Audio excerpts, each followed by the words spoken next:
什麼經得起苦楚？轉折變化不怕多。恨什麼真心去愛過？不要計較怎結果。怕什麼皮膚都擦過，還有心中的烈火。至少我看到特別多風景沒白白錯過。日出天空這樣藍，煙花聚集亦燦爛。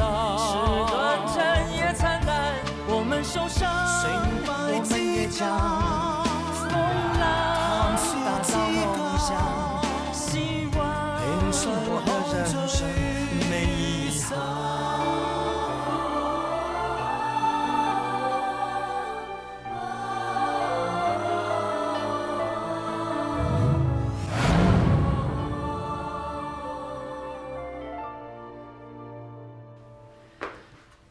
你真係唔會後悔你落咗呢個決定？我魏天人做事，從來都唔會後悔。況且呢個係我最明智嘅抉擇。如果我離開咗呢個世上之後，就算我揾過幾多錢都冇人會記得起我。但係如果我將呢個遺產交俾阿秀峰監管，注資入華捷車廠，我就可以參與中國汽車夢。我相信華文行嘅能力，華捷嘅車終會有一日走向世界。只要係咁，我個影響力就可以長留世上。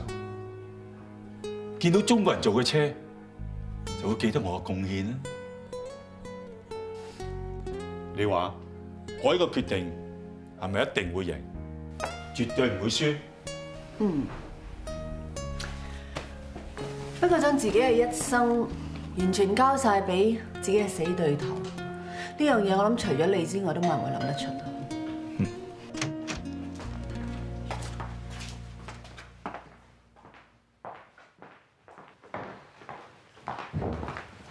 秀峰，魏生，點解你諗通咗啦？肯幫我達成我遺願？我除咗為咗幫你之外，最重要嘅我係為咗振邦。一直以嚟，我都以為只要同振邦離開香港，就可以放低同華家嘅恩恩怨怨。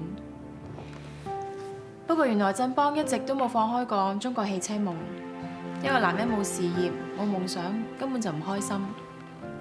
女人無論幾口硬，到最後都係會為自己嘅男人着想。你識咁諗就最好啦。秀峰，你比我想象中更聰明。我揾你做我遺產信託基金嘅託管人，願意咧就藉住呢個機會，俾你化解你同華家嘅恩怨。但係估唔到你為咗振邦，可以主動放低呢個恩怨。唉，如果我早幾年學識咁樣嘅話，其實你而家都學識咗好多啦。係啊，秀峰，仲有一件事，你做咗託管人之後，除咗大部分用喺呢個華捷之外，你仲要幫我一件事，要我好好照顧阿兆芬，令佢衣食無憂，知唔知道？你又嚟啦！我咪同你講過咯，我唔會要你啲錢㗎，我點都唔會接受㗎。今次係我最後一次盡我嘅心意，你唔好再拒絕我啦，好唔好？好啦，咁但係唔到我山窮水盡嗰日咧，我都唔會動用你啲錢嘅。咁我梗係唔希望有嗰日啦。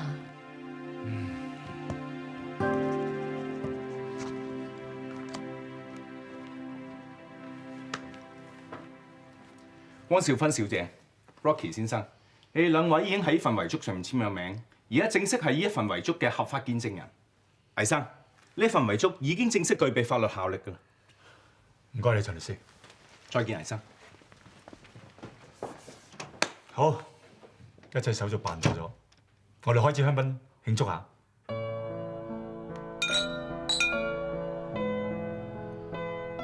做咩？你哋唔使咁傷感喎。人死留名，而家我啲遺產已經交託晒俾阿秀峰啦，得其所用啦。我人生可以講得話無憾啦，啊！無論發生咩事都好，我一定會完成你嘅遺願。好，多謝你。嚟，我哋大家飲勝佢，就當你哋同我送行，好嗎？嚟，飲酒你係飲酒啦，亂噏24啲咩啫？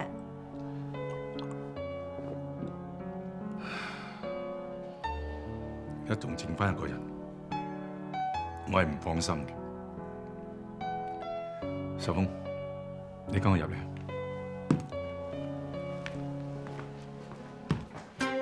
你懷疑放火燒零部件廠嘅係倪永標？雖然我冇咩實質嘅證據，但係我識呢個人咁耐，佢諗乜嘢、做乜嘢都瞞唔得到我。況且佢喺呢件事係唯一嘅得益者。咁我哋應該點做啊？放心，我唔會俾佢妨礙到你。聽日我會親自處理佢。我翻嚟啦。乜原來魏天恒有腦癌？你點知㗎？頭先老爺同奶奶上過嚟，話俾我知。點解你一早知道？但係你又瞞住我嘅？我唔係有心瞞你㗎，二叔唔想俾咁多人知啊嘛。Sorry 啊，都唔關你事，我係覺得好突然啫。人係咁化學㗎啦，係咧。阿爸做乜冇端同你講呢件事啊？山打根寄咗幾份文件過嚟，係你二叔要將鄉下間祖屋過戶俾佢，佢叫我幫下眼睇有冇問題。淨係過戶間祖屋啊？係老爺要求嘅，佢話錢佢自己夠使，要間祖屋都希望留個紀念。老爺真係好有骨氣。有時你要佢未必俾嘅啫。二叔份人咁精明，你要得多佢咪仲唔俾？但係你二叔都冇其他親人啦，咁大份身家仲可以俾邊個？俾邊個都好啦，都唔關我事。喂？哦係。好啊，我聽日準時上嚟。拜拜。冇乜嘢嘛？二叔叫我聽日上去見佢，話有緊要事。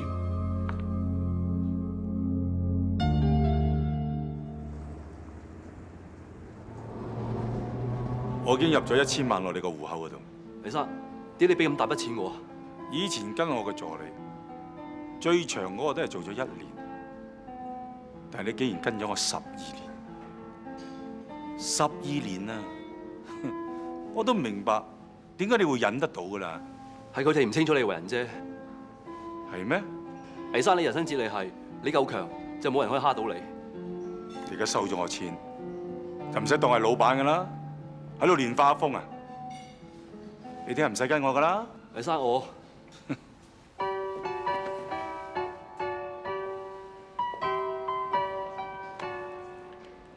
諗我應該當你係朋友，你係我魏天恒一生中最好嘅朋友。黎生，啲祖屋轉名文件啊，終於寄到嚟啦！真係麻鬼煩，唔知佢哋搞咩搞咁耐先至搞到嚟。點解要全部簽晒？係啊，1式4份啊，律師話簽字份。係啊！哎呀，污糟晒添！誒，唔使抹，唔使抹，文件整污糟咗係冇法律效用嘅。我簽個章俾你。喂，你白紙嚟啫喎！得㗎啦，你哋都要翻上去驗收祖屋㗎嘛？你叫律師喺上面加啲條文上咪得咯。一來一回啊，我都驚等唔切幫你簽啊。講埋晒啲咁嘅嘢㗎。嚇，攞住佢啦！只不過一世人兩兄弟，到而家我仲唔信你咩？一世人兩兄弟，你又送咗間祖屋俾我，但係我乜都冇送嘢俾你。得㗎啦，總之你今次翻上去，幫我收葺我阿媽嗰份啦。仲使你講咩？我一定會嘅。魏生要咗我。我通知佢。魏生啊，魏永標先生到咗啊。請佢入嚟。你要出永標咩？啊，係啊，我有啲事想交代佢做啫。咦？喂，爸媽點解你喺度嘅？我搞祖屋轉名啲嘢啫嘛。係啊，我同阿永標冇咁快傾完嘅，你哋喺樓下嗰間酒樓等我哋啊。我哋行先啦嚇。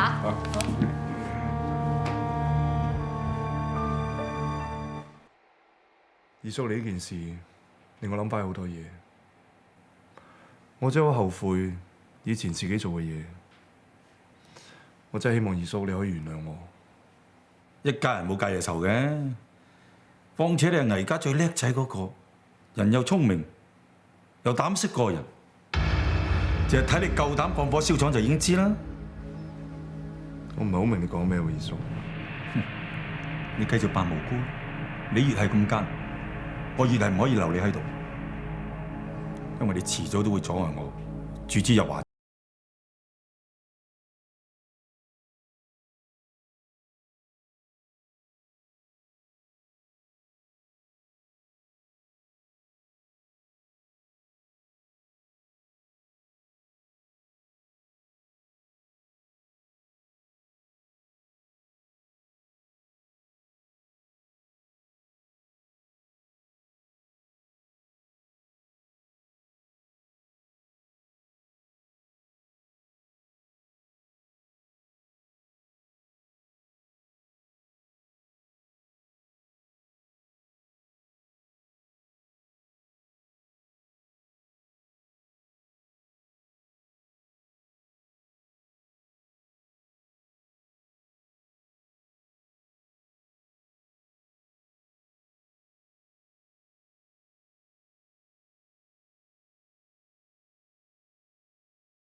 你姓倪，你聽我話咧，呢件事我就一定唔會宣揚出去。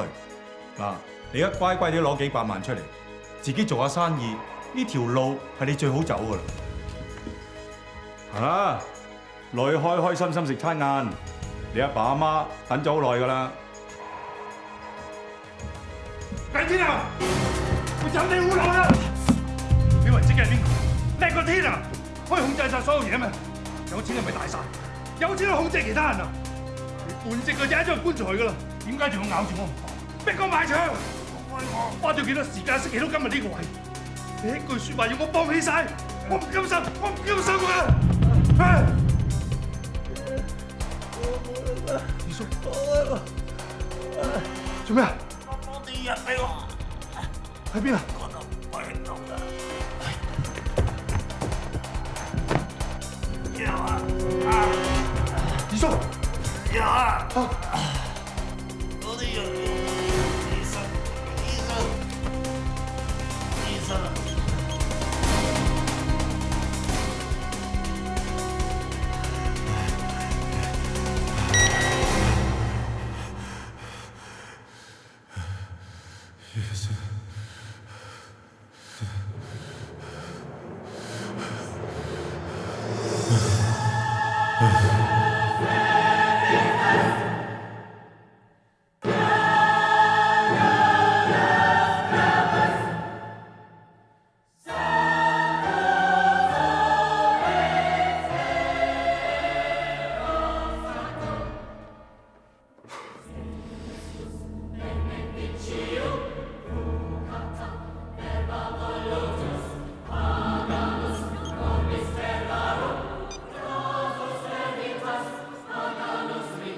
喂，係啊，呢個人俾發暈咗啊！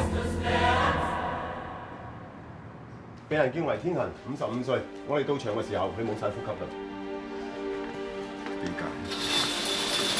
點解突然間會咁？你10點知道咁耐都唔醒啊？醫生會盡力㗎啦，唔好咁擔心啦。點啊？佢情況好危險啊！醫生而家救緊佢。點會咁㗎？黎生出事嘅時候，你哋都喺度。係啊，我哋喺佢寫字樓度傾緊嘢嘅，點知突然間佢病發，我車哥泊車送佢嚟㗎啦。點解佢突然間病發嘅？我哋兩定啱先好翻嘅。咁啦，可能佢會驚人天上咧嚇。醫生，你哋係魏天行家人啊？我係佢大佬。我哋已經盡晒力，都冇辦法令佢恢復心跳。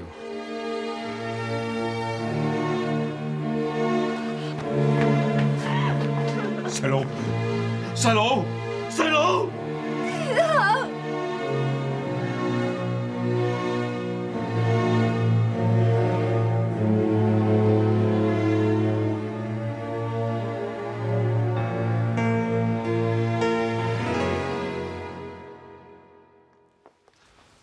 爸媽，飲杯茶。唔好咁傷心啦，而家最緊要係搞好二叔嘅身後事啫。唉，我搞個心好煩。阿彪啊，咁你搞得好好睇睇啦嚇，好好地送阿二叔最後一程。我知點做㗎啦。介強喺美國嗰邊啱啱完咗個賽事，應該有時間翻嚟奔喪。我打電話叫埋佢。上去簽名嗰陣時仲好地地，轉下眼又唔喺度做人，真係花。我覺得好似都唔知係咪整勁嘅，真係。咧簽屋企嗰陣咧，簽到最後嗰頁嚇，無啦啦整污糟咗，咁啊求其掹一張白紙出嚟，乜簽個字喺度，叫佢交翻啲資料上去啊！你話佢係咪預知㗎佢真係？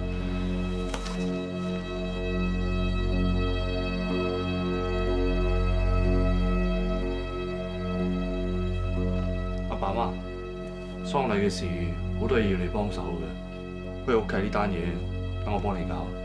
是但啦。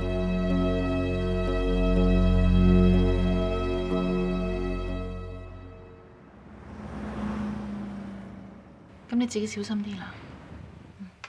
拜拜。點啊？親家老爺佢哋點啊？永飄話佢哋心情平復咗，會陪多佢哋一陣。嗰日自由男酒會嗰陣時候，我都見到魏天行唔舒服㗎啦。不過冇諗到佢腦生 cancer。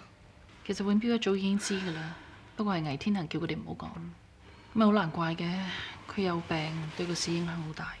人都死咗啦，講嚟做咩啊？唔知媽咪點咧？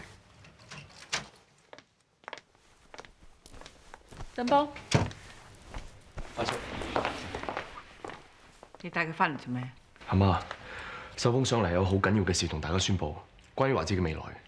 你有咩嘅話，你都俾佢講埋先啦。我諗大家都知道魏天行先生已經過咗身，呢一份係佢嘅遺囑。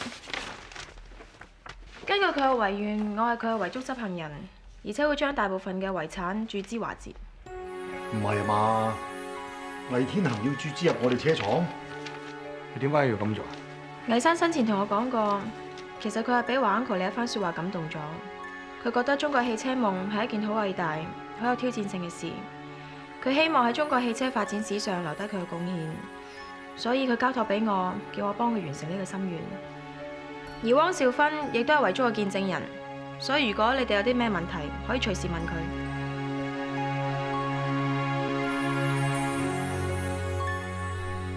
二叔嘅遺囑，知唔知遺囑點寫？淨係話榮秀峰係遺囑嘅唯一執行人，所有資產歸佢管理同埋運用，淨係咁多。係咪有咩唔同啊？清月，你信唔信我？係咪有咩事啫？我哋咁艱難，經歷咁多波折先可以喺埋一齊。你覺得我對你對華家係咪真心真意？你撲心撲命咁對華哲，做咗咁多成績出嚟，個個都有眼見㗎。我唔信你，我就唔會嫁俾你。你信我得啦。到底咩事啫？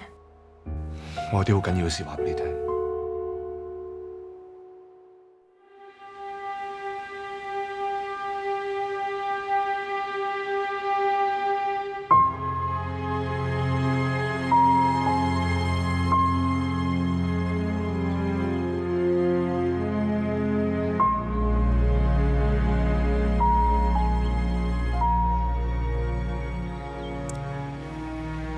對唔住，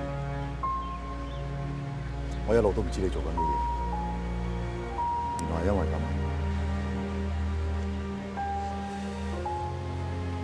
呢一啲都係魏天行嘅遺物。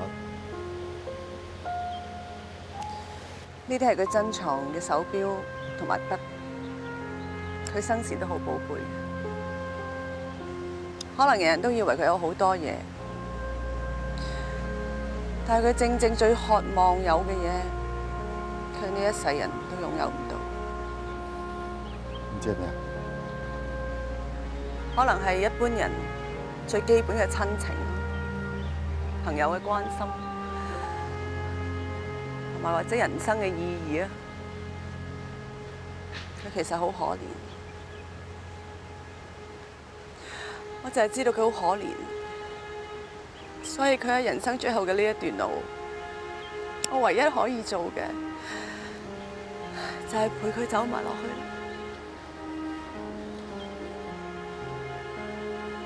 我真係唔明白，佢咁憎我哋，點解要將咁大筆遺產注資入我哋華資？佢知道人嘅生命有限，所以佢好想做一啲嘢，令到佢呢一個人嘅價值可以一直咁延續落去。咁即係話，佢想人死留名，想人記得佢，想我哋華資多謝佢。咁即係贏咗我哋。咁點解佢係揾秀峰，而唔揾你幫佢搞注資嘅事？我諗佢哋兩個除咗惺惺相惜之外，最主要佢係想俾個機會秀峰，等佢可以同華家化解心結。睇嚟你真係好了解，同埋好欣賞佢。你唔係話俾我聽，你而家喺度呷一個死人嘅醋啊？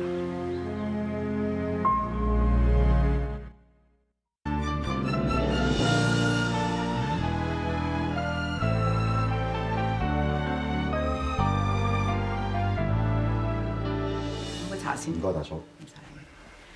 我話個魏天行啊，真係怪嘅啫，諗住注資華資嚟贏你啊！認真刁鑽。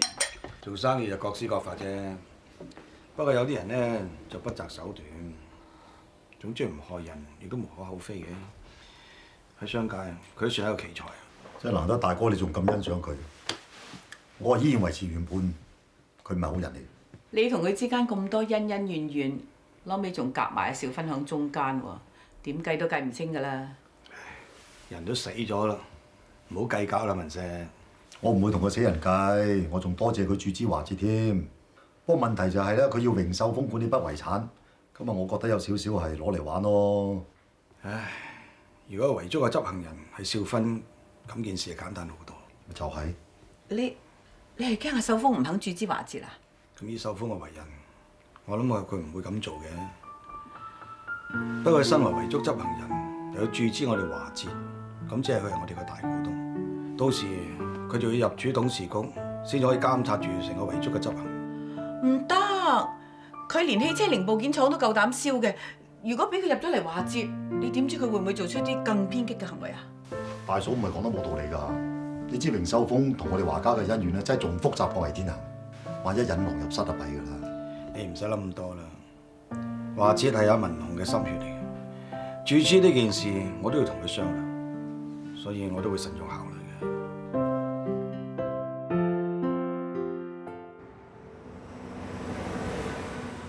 爸媽，大強翻嚟啦。快家強，爸，你翻嚟之後，阿爸，你成個人落晒型啦。我知道二叔突然間走咗去，你一定會好難過。阿爸冇事，冇咁傷心啦，阿爸。起碼二叔走之前，我哋一家人叫和好翻啦。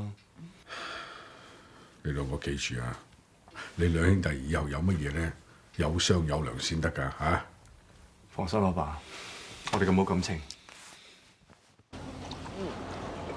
好好味啊！咁你而家翻到嚟，跟住想食宵夜，咪揾阿哥咯，我請你有乜所謂咯？係啊，哥，送俾你啊！香港都有啊，做乜特登去嗰邊買啫？我見馬鞍咪買多把咯，好普通㗎咋，我唔中意啊。點會啊？你買嘢記得阿哥，阿哥唔知幾開心。得啦，我會用嘅。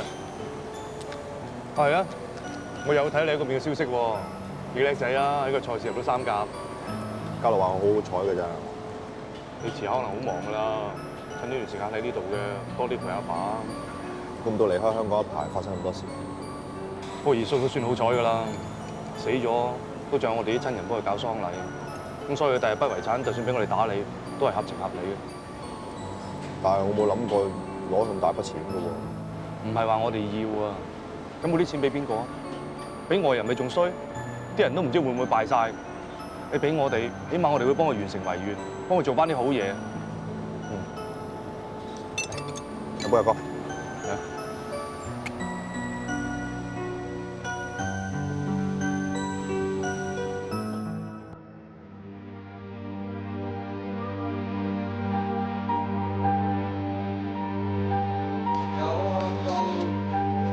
軍請上前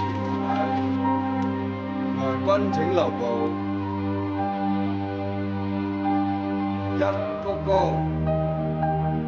再鞠躬，三鞠躬，家屬致謝。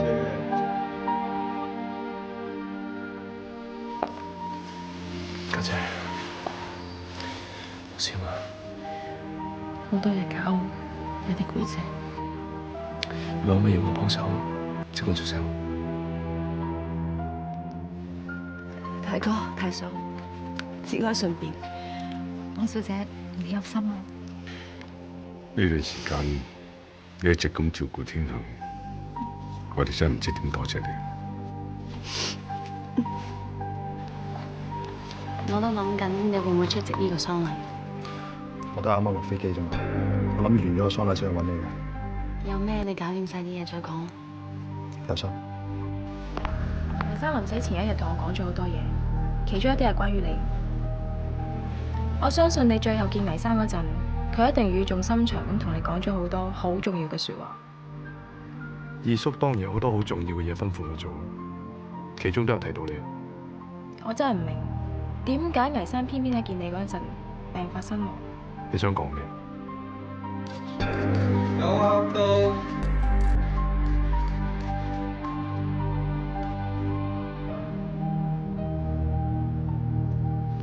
有心啊，學生，估唔到你都會嚟。黎生係永標嘅二叔，我哋話晒都係親戚。我係代表華家嚟問候大家，表示心意嘅。廖生，何況黎生做好慷慨咁將大部分遺產注資華捷。Uncle，我作為黎生遺產嘅執行人，過2日我上律師樓搞埋啲手續，正式接管黎生嘅遺產，到時再約你傾埋注資華捷嘅細節。榮秀峰，請你尊重下二叔嘅喪禮。黎生在生之前，你幾時有尊重過佢？黎生一死，你喺度扮孝子，你有咩居心？夠啦，秀峰，你唔好以為二叔死之前順利，你而家就可以想點就點。我唔怕話俾你知，你手上嗰份唔係最新嘅遺囑。二叔臨死之前立過一份新遺囑，指明由永標做遺產嘅執行人。究竟發生咩事啊？係咯，我都冇聽天恒講話佢有立過新遺囑。呢件事根本就好合理、好正常。我係倪家嘅長子嫡孫，亦都係我二叔最親嘅人。我而家就要幫佢擔翻埋水。我唔希望一啲外人喺度閒言閒語，搞到我二叔去得唔安樂。總之成件事，等喪禮完咗之後，我會向大家交代清楚。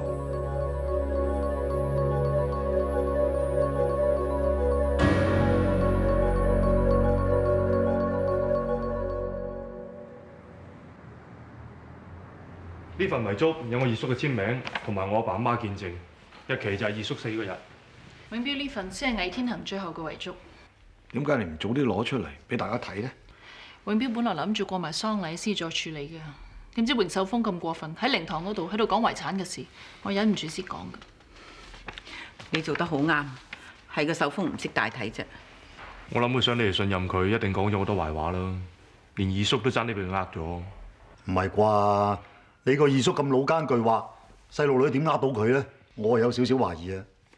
二叔本來都想將啲遺產交俾我管理噶啦，但我之前同佢啲拗撬，佢先係俾咗榮秀峰啫嘛。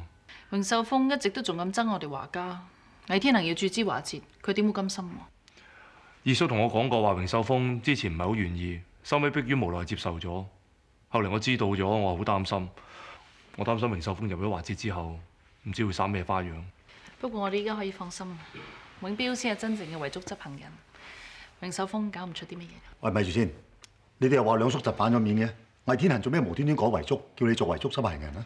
係咯，榮秀峰份遺囑，仲有媽咪做見證人添。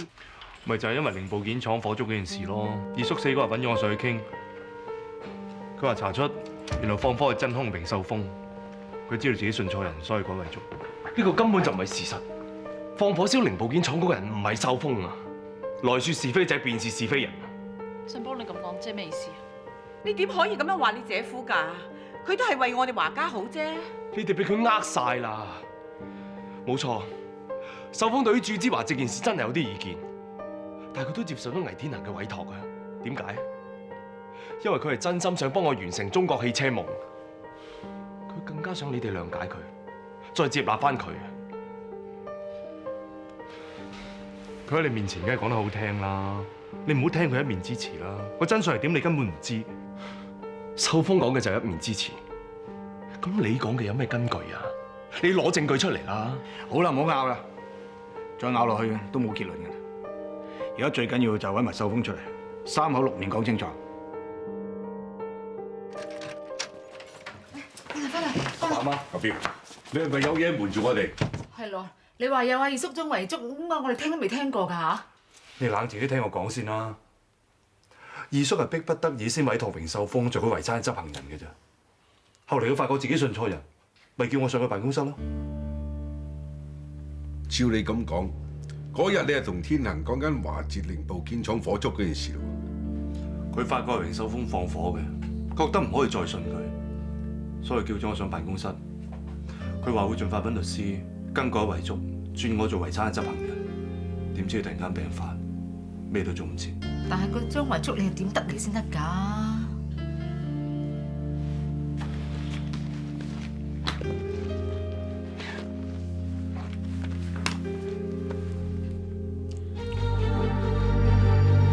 早輪你又話幫我哋啲祖屋轉名，仲叫我哋簽名授權俾你，原來你係攞嚟做假遺囑。我咁樣做都係逼不得已嘅咋。但係咁樣做犯法㗎，仔。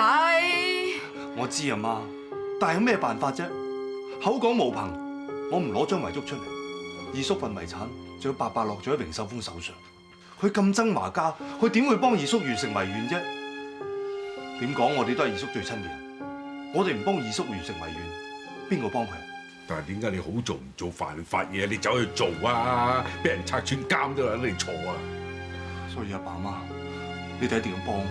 你係我哋個仔，我梗係幫，但係嗱，份遺囑而家有你兩個簽名，你兩個係遺產嘅見證人。如果有人質疑嘅，你兩個企出嚟俾口供，咁就咩問題都冇。我知道你哋講大話難為咗你哋，但係而家張遺囑已經曝咗光。如果你哋唔幫我就會因為偽造假遺囑而要坐監。到時我咩都冇晒，我連清譽都會冇埋。但係我咁樣做係為咗咩？我都係為咗二叔，為咗魏家啫。我唔想二叔一生嘅心血落咗喺魔女手上，你明唔明啊？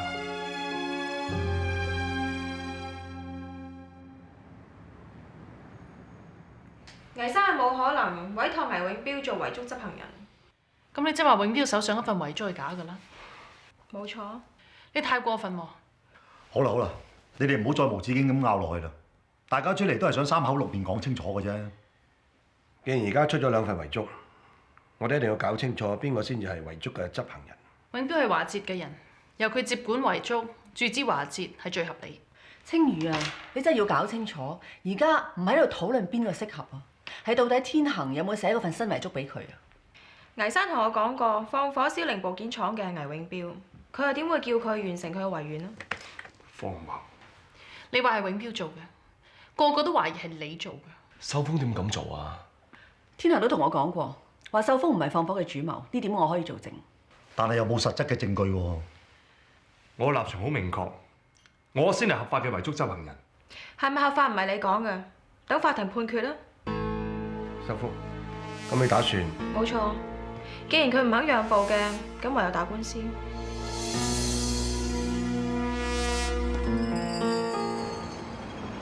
係咪怪我將件事搬上法庭啊？我驚大家嘅關係越嚟越惡化。老實講，其實我都未可以完全接受到你屋企人。不過我記得倪天恒生前講過，如果我要同你一齊，就要同你屋企人和解，所以我先應承佢將筆遺產注之華哲。仲有嘅就係，我唔可以俾倪永標奸計得逞，佢一定會對你哋華家不利，我唔可以白白睇住佢傷害你屋企人。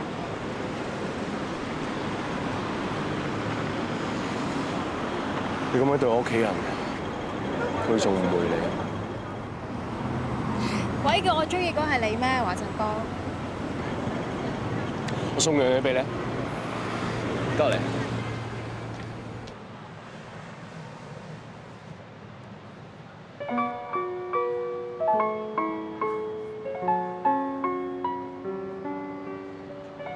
我要即刻排期註冊。但我就嚟同你姐夫打官司，我哋係咪唔應該喺呢個時候結婚啊？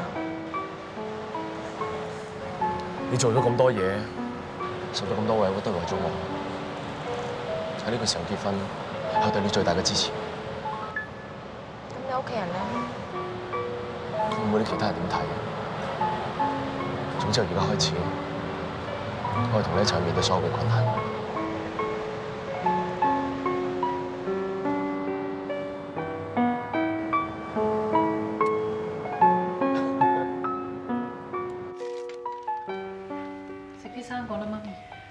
食啊！你唔好嬲振邦啦，都係佢個女朋友搞咁多嘢出嚟嘅。其實佢夾喺中間，佢都好難做噶。你個細佬咪就係衰心軟咯。唔理啦，你睇下用咩藉口都好，公事上又好咩都好啦，調開佢一排，等我去揾個女人，嗌佢唔好再黐住振邦。你兩個唔好咁多事啦。公事上嘅拗撬唔應該影響佢兩個人嘅感情。更加唔應該影響我哋一家人嘅感情。佢哋有咩問題，等佢哋去解決啊嘛。呢啲叫做公私分明啊！話就易咋，你估真係咁容易做得到咩？如果你係為咗個仔好嘅，唔該你就諗個辦法，叫佢唔好再黐住個女人。如果你哋真係為我好嘅話，就祝福我哋。咩意思啊？我決定同秀峰結婚。咩話？咁大件事點解唔同我哋商量下？阿爸，我都咁大個人啦，呢事我自己決定啦。係，你大個人啦，你而家做咩事都可以自把自為啦，係嘛？你可以為咗嗰個女人就唔理阿爸阿媽嘅感受。我咁辛辛苦苦養到你咁大，為乜啊？即係等今時今日等你翻嚟激我。好啊，你真係要娶嗰個女人嘅，你激死我再算啦。咁咧？依家風頭火勢啊！做乜你係都要揀呢個時候同佢結婚啫？家姐，呢位姐夫都做咗咁多嘢，你應該明白我感受㗎。我明，但我唔認同。你而家仲有得揀啊？點解你係都要揀一個你唔應該揀嘅人啫？我都唔知應該點樣祝福你。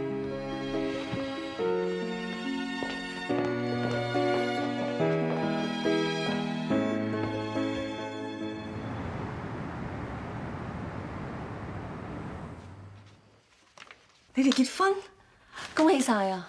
希望你到時嚟觀禮啊！一定。但係如果你諗住而家嫁入華家，咁你仲同永標打官司，咁會唔會？你擔心我唔知點樣面對佢哋屋企人啊？你同大哥大嫂之前已經有咁多問題，而家終於都可以同振邦排除萬難咁樣喺埋一齊，真係好難得㗎。我都唔知應該點講。結婚呢，真係唔係淨係兩個人嘅事嚟㗎。我知你關心我，不過我哋而家最應該關心嘅係倪生嘅遺願。成件事嘅真相你最清楚，佢點會無端端咁委託倪永標做遺囑執行人？呢一層當然冇可能啦。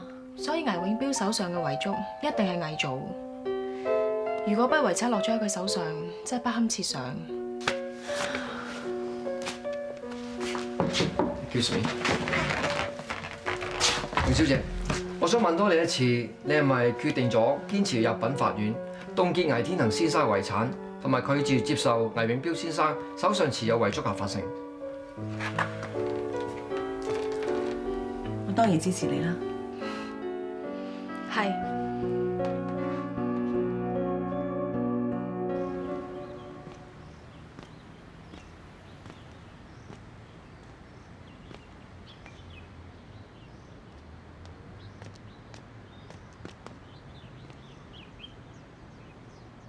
對唔住阿爸，搞到你咁心煩。你明知呢個時候結婚，你阿媽會反對，你家姐會好唔高興。點解你偏偏喺呢個時候提出先得㗎？因為我相信秀峰。你相信秀峰都唔使呢個時候結婚㗎。呢排發生咁多事，每個人都需要時間嚟到消化。既然你等咗咁耐啦，點解唔等場官司打完先至提出咧？我唔想見到秀峰一個人孤軍作戰。喺呢個時候，佢好需要我喺身邊嘅。咁你唔通想全屋企人為咗你嘅婚事同你反面咩？阿爸，我相信秀峰，我相信佢係一心一意想幫我哋，佢絕對冇其他企圖㗎。唔通你唔信啊？我信啊！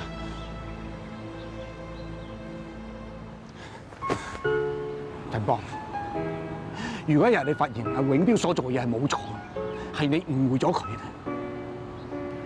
阿爸，就算真係咁樣，我都願意承擔晒所有嘅責任。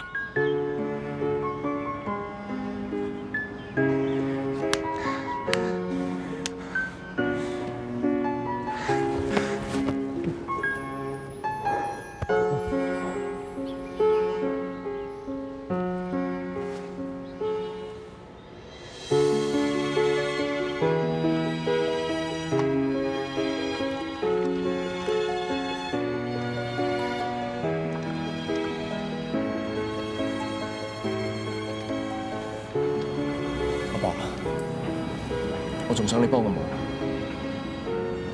我想請你同阿媽出席我同秀峰嘅婚禮，做我哋嘅證婚人。